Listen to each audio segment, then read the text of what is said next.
Hello everyone. अपने last video में हम हार्मोन के बारे में डिस्कस कर रहे थे और जैसा कि आप सबको पता है हार्मोन हमारे शरीर की कुछ विशेष ग्लैंड से बनते हैं। तो ग्लैंड्स हमारे शरीर के कुछ ऐसे ऑर्गन्स होते हैं जो विभिन्न प्रकार के केमिकल्स और हार्मोन को बनाते हैं और छोड़ते हैं।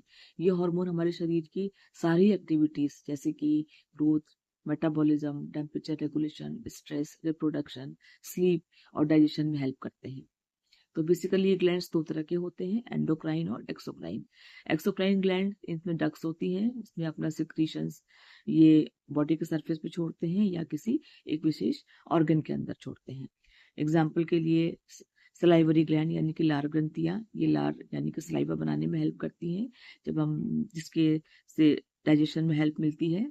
और नंबर 2 पे आता है स्वेट ग्लैंड्स यानी कि पसीने की ग्रंथ, ये स्वेट को बॉडी सरफेस पे छोड़ती हैं और टेम्परेचर रेगुलेशन में हमारी हेल्प करती हैं। नंबर 3 पे आता है लैक्राइमल ग्लैंड यानी कि आंसू की ग्लैंड ग्रंथियां, जो कि सिक्रीशंस को आइस के अंदर छोड़ती हैं और आइस को मॉइस्ट रखने में हमारी हेल्प करती हैं और बाहर के वातावरण से हमारी आइस को रक्षा करती हैं। नंबर 4 पे आता है मेमोरी ग्लैंड, इसमें मिल्क फॉर्मेशन होता है जब डिलीवरी के बाद, ये जब बेबी को हम लोग फीड कराते हैं तो ये मिल्क बनने में हेल्प करती हैं। नंबर 5 पे आता है सिबेशियस ग्लैंड यानी कि ऑयल ग्लैंड्स, ये ऑयल का फॉर्मेशन करती हैं और जो हेयर की जो नीचे की स्किन होती है उसको मॉइस्ट रखने में या उसको चिकना बनाने में हमारी हेल्प करती है। अब आता है एंडोक्राइन ग्लैंड्स।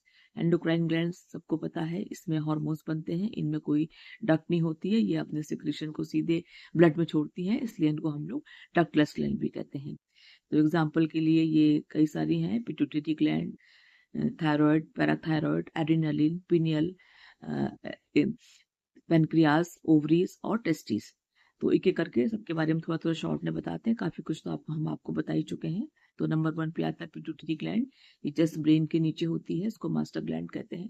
ये कई सारी ग्लैंड को स्टिमुलेट करती है, जैसे कि ग्रोथ हार्मोन को, TSH thyroid stimulating hormone, ACTH adenocorticothyroid hormone को, FSH follicular stimulating hormone, luteinizing hormone जो कि ओवुलेशन में हेल्प करता है, प्रोलैक्टिन हार्मोन जो कि अंडा का जब रप्चर होता है उस टाइम पे इसकी ये मदद करता है। एटीएच एंटीडायलोटिक हार्मोन, ये हमारे शरीर में जो पानी होता है उसको स्टोर करने में हेल्प करता है। ऑक्सीटोसिन, जिसको हम लोगों ने बताया था कि लव हार्मोन भी कहते हैं, ये डिलीवरी के बाद में यूट्राइन कॉन्ट्रैक्शन में हेल्प करता है, जिसकी वजह से ब्लीडिंग वगैरह नहीं होती मरीज को, और इसको हम लोग लव हार्मोन भी कहते हैं। इसका सारा डिटेल हम आपको पिछले लास्ट के वीडियोज में बता चुके हैं। नंबर 2 पे आता है पिनियल ग्लैंड, इसमें मेन हार्मोन मेलाटोनिन बनता है और जो कि हमारे शरीर को नींद और जागने के जो साइकिल होता है उसे कंट्रोल करता है और ये बायोलॉजिकल क्लॉक के अकॉर्डिंग काम करता है। इसको हम लोग मास्टर ग्लैंड भी कहते हैं। नंबर 3 पे आता है थायराइड ग्लैंड, ये गर्दन के बिल्कुल सामने होती है, ये T3 T4 हार्मोन बनाती है और कैल्सिटोनिन, 3 हार्मोन बनाती है। इसका काम जो मेटाबॉलिज्म है उसे कंट्रोल करना, एनर्जी देना और बॉडी के टेम्परेचर को कंट्रोल करना, साथ में बच्चों के जो ब्रेन होता है उसकी ग्रोथ में भी हेल्प करती है। पैराथायरॉयड ग्लैंड, ये भी जस्ट नेक में होती है थायराइड ग्लैंड के ऊपर, तो इसका मेन काम पैराथायरॉयड हार्मोन बनाना है और ये शरीर में कैल्शियम और फास्फोरस का संतुलन बनाए रखती हैं।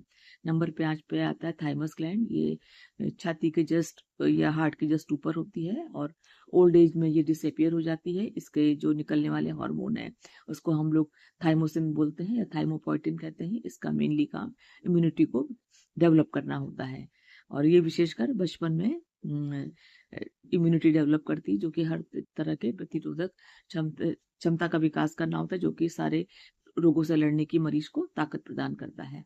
नंबर 6 पे आता है एड्रिनल ग्लैंड, ये किडनी के जस्ट ऊपर होती है, इसमें से निकलने वाले hormone cortisol, aldosterone, adrenaline, noradrenaline, जिनको कि हम लोग स्ट्रेस हार्मोन कहते हैं, इसका भी हम सब आपसे डिस्कस कर चुके हैं।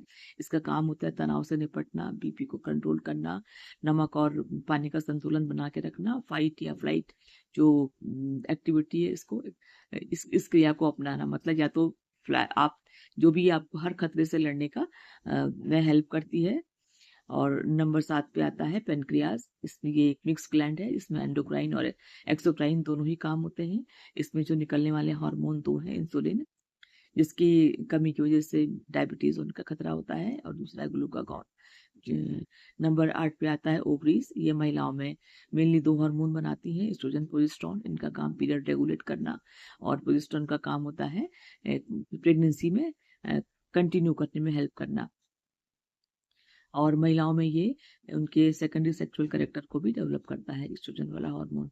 टेस्टिस ये मेल्स में होता है, इसका मेन हार्मोन काम है टेस्टोस्टेरोन हार्मोन को बनाना, और ये मेल में स्पर्म बनाने का काम करता है, और उनमें मेल्स में सेकेंडरी सेक्सुअल कैरेक्टर भी डेवलप करता है। तो एक्सोक्राइन ग्लैंड के कुछ और एग्जाम्पल्स हैं, जैसे कि लार ग्रंथियां, जैसे आपको बता ही चुके हैं, स्वेट ग्लैंड्स, आंसू की ग्रंथि, लैक्राइमल ग्लैंड, सिबेशियस ग्लैंड और मेमोरी ग्लैंड्स। अब इनके खराब होने पर क्या क्या प्रॉब्लम आ सकती हैं। एक तो अगर थायराइड ग्लैंड प्रॉपर काम ना करे तो इसमें वेट बढ़ने लगता है, थकान बहुत ज़्यादा होती है, थायराइड की प्रॉब्लम हो सकती है। अगर पेनक्रियाज आपकी ग्लैंड ठीक से काम नहीं करती तो इसकी वजह से इंसुलिन की कमी हो जाती है, और फिर पेशेंट को शुगर की दिक्कत होने लगती है।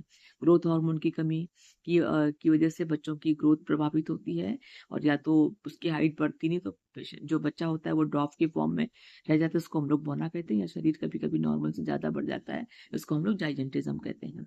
और एड्रिनलिन के बारे में भी हमने आपको बता दिया, इसमें अत्यधिक कमजोरी या बीपी की जो प्रॉब्लम से वो होती है, एड्रिनलिन जो ग्लैंड के काम ठीक से नहीं करती है।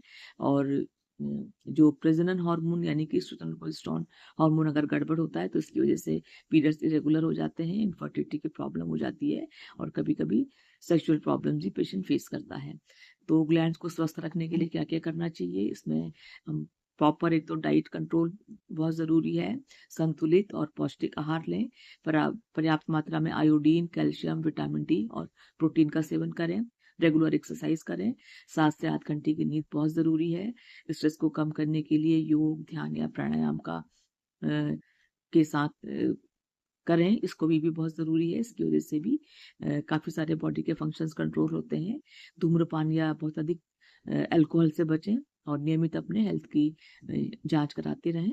तो अब अगला वीडियो भी हम एक बार आपको इस बारे में भी बताएंगे कि किस किस एज में आपको कौन कौन सी जांच करानी ज़रूरी है, या क्या प्रॉब्लम होने पर आप कौन से डॉक्टर के पास जाएं और किस तरह की जांच कराएं, ताकि आपको आगे के इस तरह की हेल्प मिल सके। तो ये तो बस इतना ही छोटी सी जानकारी थी। अब नेक्स्ट वीडियो किसी और के साथ, तब तक थैंक यू सो मच।